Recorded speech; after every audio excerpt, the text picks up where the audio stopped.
artist, could you tell us how you celebrate Christmas at home? Oh, well, I guess it just depends on the year.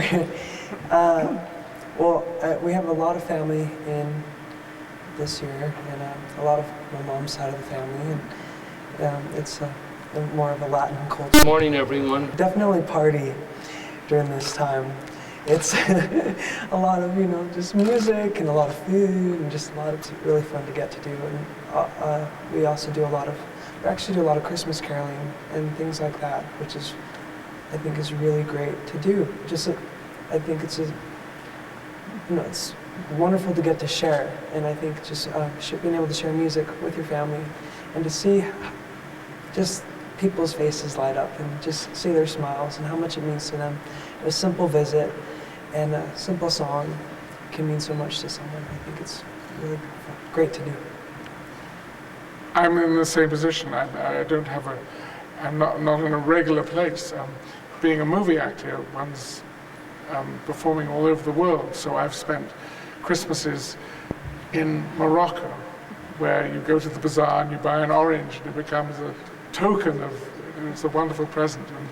And we sing, and in Russia, and wherever, France. But this year we're home. So we shall have the Christmas tree and the trimmings, and we shall have friends. I'm still doing my Christmas cards. And I thought, there would be time, but of course there isn't. And so I hope to get them done before Christmas Day arrives. Is there a point of the program where you each feel connected, especially to, maybe there's a personal meaning to in the part of the program? Well, if I may answer first, I don't know if you've seen the program, but it does have a certain Welsh orientation in the story.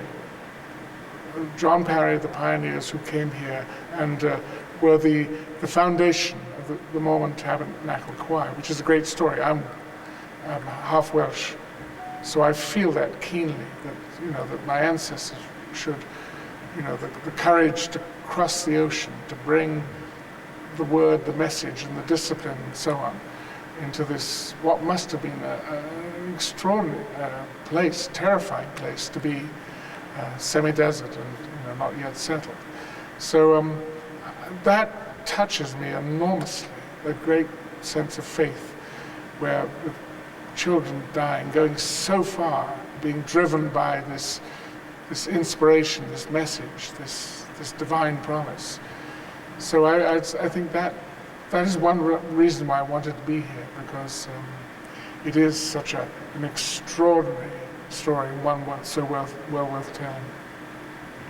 If I could address what Mr. Christensen started off with, the last night's overwhelming response. There were several hundred people that weren't allowed to come in because there were so many people that wanted to get in.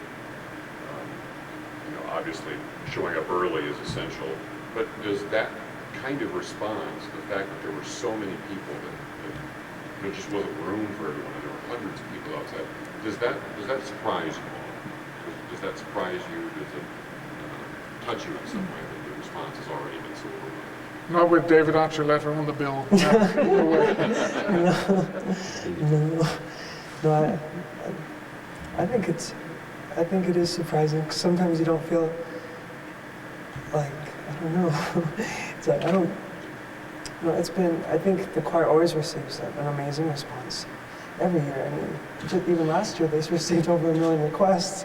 So it's just every year, it's a very special event that people love to come to. There's so much to take in with the choir and the performers and the orchestra. And I was, when I came in, when Sissel performed in 2006, it was one of the best performances I've ever been to. And that's why it's so even more amazing to get to be here, just because, I don't know, it's, Yeah. but. I was very moved to learn too that as we were going out live to a lot of other performance centers, in the Tabernacle, in the theater. That I didn't know, and that is extraordinary. One of the great elements of this presentation that we do every year is that it is filmed for PBS television, and I think sometimes that those of us here locally, forget that this goes out. Really, it's not only a gift to the community here, but it's also a gift to the nation. And of course, our PBS showing is always a year later, but last year's show, which is being shown right now, which of course featured Natalie Cole, we've had more national airings of that at really prime times this year than we've ever had before, which is, I think, in some ways, we're honored by that. And so while our local audience, of course, we're overwhelmed by the enthusiasm of that, we're grateful that we're able to tape this every year and that it does go out to so many later on. We might, excuse me, we might just think of another thought too. Just to walk in, I walked in Tuesday night, and the stage was set and the lights were unbelievable. But to have this building that seats 21,000, but to have this stage is just absolutely. There's 3 men back in the back that have worked on this so diligently, but it's out of this world. And then it's free, and like it's mentioned, PBS 95 to 99% of every PBS station in the United States plays this. This is the Christmas concert for not only we here, but for everyone, and it's free. And I heard this morning David McCullough called, and he had watched, and his heart it's just unbelievable how many different people it touches. And one last thought: having David here at this time, and having all of these young people come in and feel the spirit and the good, it just couldn't be better. There are so many positives. It just doesn't stop. We want to thank all of you. Thank you, thank you, thank you. We have time for 1 or 2 more questions. Is there a possibility in the future of extending the performances, maybe another day or 2? Well, we have thought about that. It is a challenge. Remembering that everybody on this stage in the orchestra and the choir are all volunteers. And we have explored the possibility, but it just is, it's very difficult. We could run just about for a month. That's really a bad thought. David, I have a question specific for our viewers in Fox. I know you're slated to perform on the New Year's Eve bash on Fox. Any thoughts on that leading up to the performance? I know you're concentrating right now on this performance, but when your boss asks you to ask something, you can't say no. That's why I ask you this. So, what are your thoughts leading up to the New Year's Eve bash for Fox? I'm really looking forward to it. It should be fun, celebrating the new year. It'll be different with being away from the family this time, but I'm still hoping to celebrate New Year's Day with family because, like you said before, the holidays are about spending time with family, so I hope that a lot of families will be able to enjoy watching together on Fox. So, you're welcome. Thank you. Do you have anything else you want to add? No, we thank all of you for being here, and we Yes, thank you. Thank you very much. The Appreciate great support. Indeed. Here, here. Thank you. Thank you. Thank you. Well, I guess that's good. It's going to air on PBS, right? Yes. Thank you, PBS. David, I'm going to ask you a question in Spanish. Let's see if I... Okay. Siendo el modelo, el joven para todos aquí en Utah y en el mundo, ¿cuál es tu mensaje a la juventud? I'm just asking, being him a role model for all the youth, not just in Utah but around the world, what will be his message for the youth? I guess I would just... man, it's weird, I sometimes I wonder, it's like, why is this happening to me? Like, why are all these opportunities happening when I'm so young? It's like, you know, I feel like, well, you know, sometimes it's like, well, what if it all ends and I still have a lot more life to live? What am I supposed to do after that? But, you know, I definitely feel like the Lord has allowed me to do this at this time for a reason. And I know that, you know, the teenage years are a hard time for everyone. And to be able to relate to those kids at this time of their life, when it's challenging, wondering, you know, it's kind of like you're trying to decide what direction you're going to take the rest of your life at this time. And it's cool to be able to reach out to kids at that time and encourage them and say, hey, you know, you'll make it. It'll be all right. Don't give up. And there's so much to look forward to in your life. And there's so much good there. It's really great to be able to just be there for them, even if it's an indirect way through music. You know, a lot of people do watch you, which can be kind of scary, but at the same time, it's a responsibility that I'm, you know, very humbled to have, and hope that I can be as best of an example as I can be for not just kids my age, but for whoever else might be watching me. How do you manage to maintain your high values when there can be so many pressures in the entertainment industry?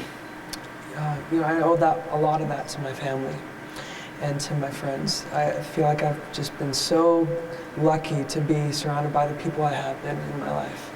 So I owe a lot to them, and just the role models that I've had, the people who I've admired, the way their lives have turned out. It doesn't have to be extravagant or anything like that. They hang on to the simple, important things, and that's what I feel like. That's what I've been drawn to, and that's what I look up to. So I think everyone needs to know that, and so I just hope that I can keep remembering that, remember the blessings the Lord has given to me, and just keep on living in a way that He would want me to. Just really quick, can I just ask one more? These kinds of performances are very touching and moving for a lot of people in a very deep way. I'm wondering if while you're performing, if you also feel that, and how you overcome it, or how you go through it, because a lot of times, you know, for me, if I'm getting emotional, it's difficult for me to even talk, let alone sing. Is there ever a moment where you're, you know, in a different zone or something, or how does that work? And it definitely feels a lot of times it does.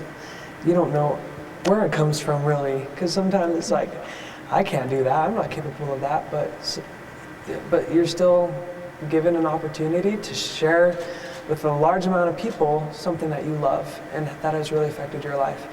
And so it's like, I don't know how I'm going to do this, but I think it comes from somewhere else in a way.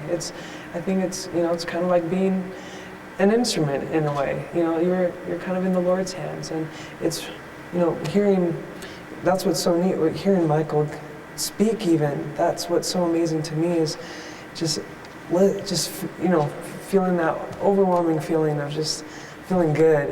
It was amazing to be able to feel that from your speech, your spoken word, and things like that. So, you know, it's really wonderful getting to do this with Michael. So, but well, I'm sure, you know, for all performers, it's at least certainly for us too. You know, performing is a right brain, left brain thing. On the one hand, is it the left brain that's being very precise. It's monitoring you. You're going to a mark. You're going to stand in a light. You're going to come in on a cue. All these highly technical things are, you know, can I see, whatever. And the right-hand side of the brain says, forget all that. Ignore it. Just let the gods and the angels sing. So it's always a bit of both. But I take your point. There are times when I noticed last night when I said, glory to God in the highest, the whole choir echoed what I was saying. It stopped me. Yeah. Can we get you two gentlemen to wish people in Utah Merry Christmas? Oh, yes. Well, to all my fellow Utahns, I wish you a very Merry Christmas, Happy Holidays, and hope you have a great New Year coming up ahead of you. And speaking as a Californian, I endorse that. Happy holidays and a great new year. Good. Thanks so much.